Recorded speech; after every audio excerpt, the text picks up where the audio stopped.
Hello my friends. I'm going to share with you a recipe or a method of making an Indian cornbread. And this recipe came from a reverend that lived, or minister that lived with the Iroquois in the late 1700s.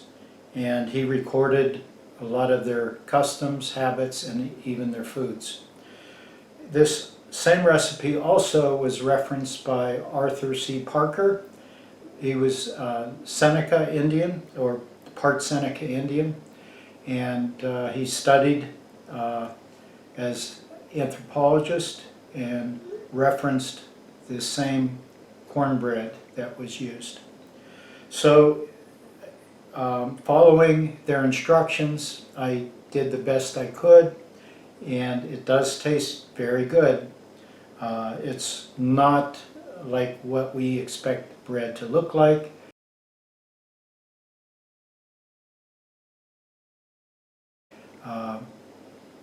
The bread didn't rise, it's still moist, but it's very tasty. I'm sure it's very nutritious. Probably much better than our white bread. And as Parker described him living on the reservation, going to school, he was better off than most of the others. He called the others Indians up on the hill. And lunchtime he would trade his sliced bread, roast beef, jelly for the other traditional foods that the poor Indians were taking to school with them. And he said that he got the better end of the trade.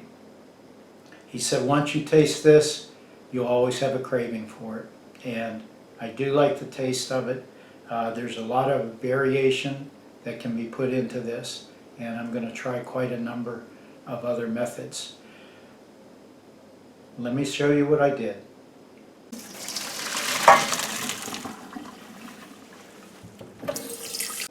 The hominy next is ground. It can be smashed in a mortar. You could probably use a food processor, but I find this method works very well. This will make it into a paste or a dough.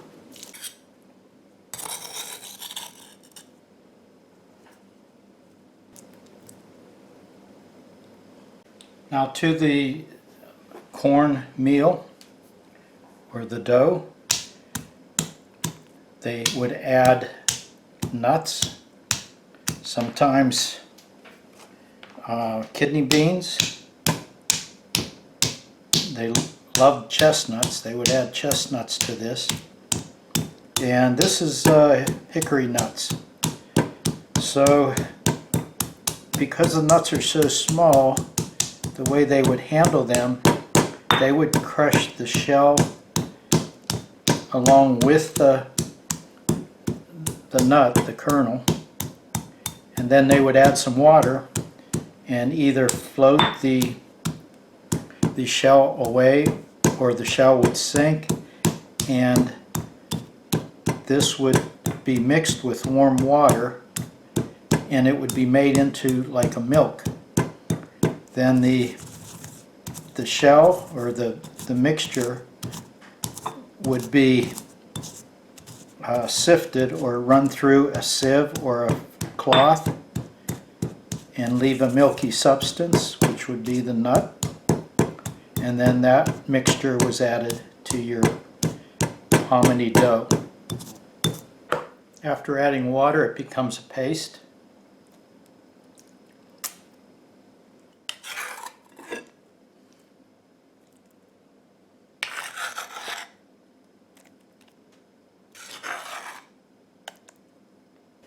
To this bread mixture, we add either maple sugar or maple syrup, and the natives or the early people called this molasses.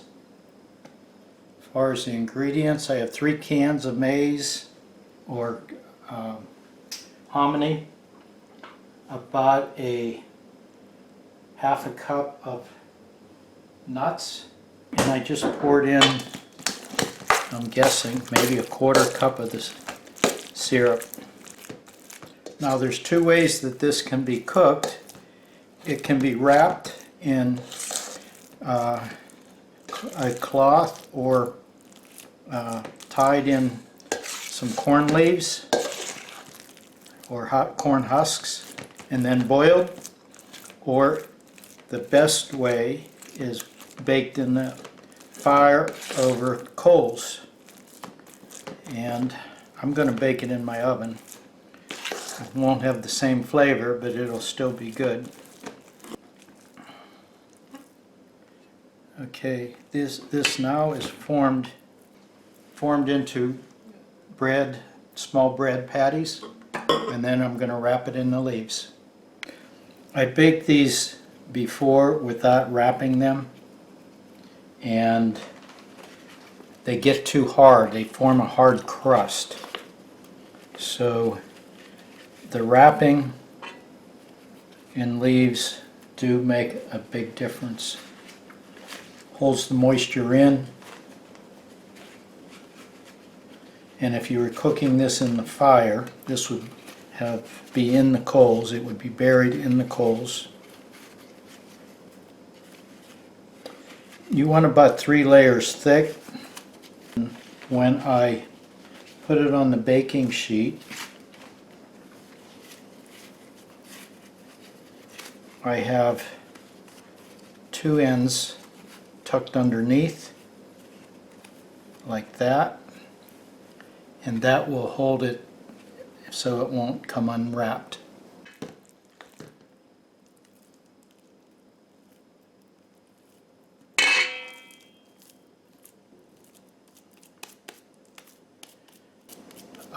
The cook will wet their hand in cold water and smooth them.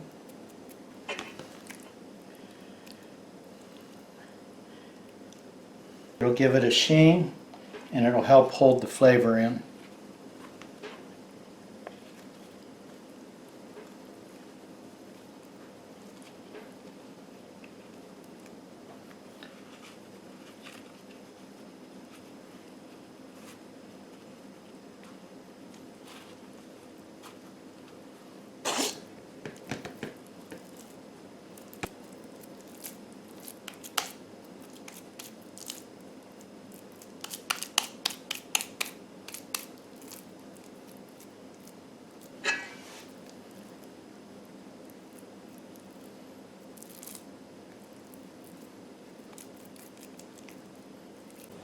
Here's the bread. There's the one with the toothpick.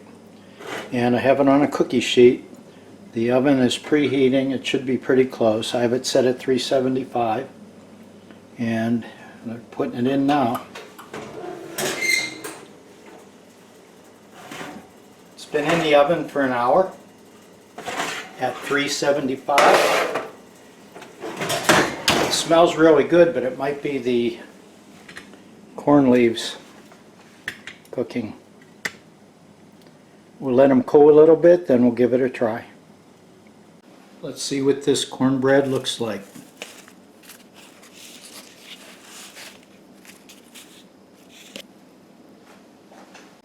The appearance of the bread, you know, it's solid, it's not dried like we would expect bread to be.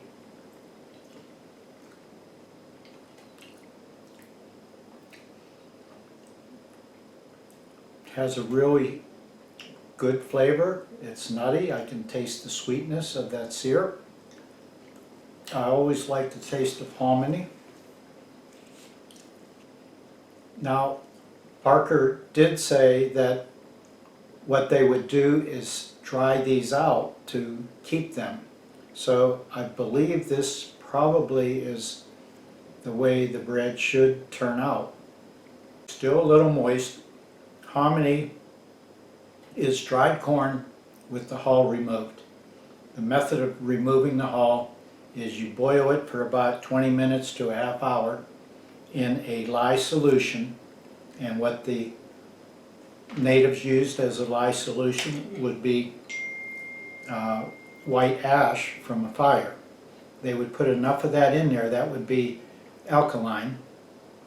They put enough in there and they would test to see how well it's done by, they used the expression, it would bite your tongue when they would taste it. Once it's boiled, the corn, the dried corn, will swell up.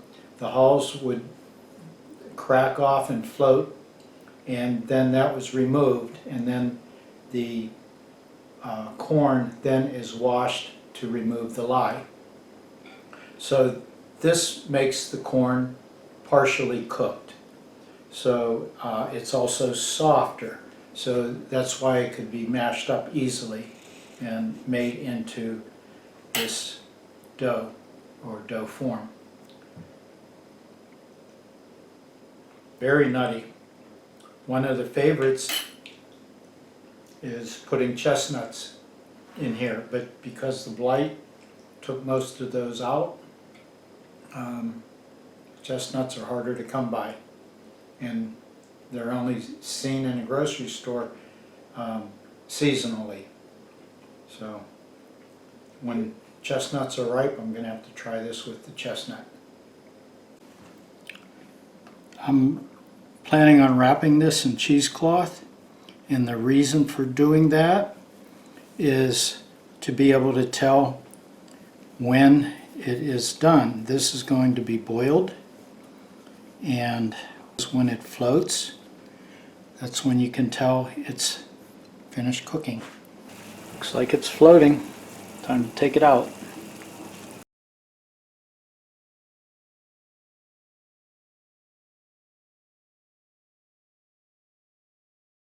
Thanks for watching, my friends. Bye-bye.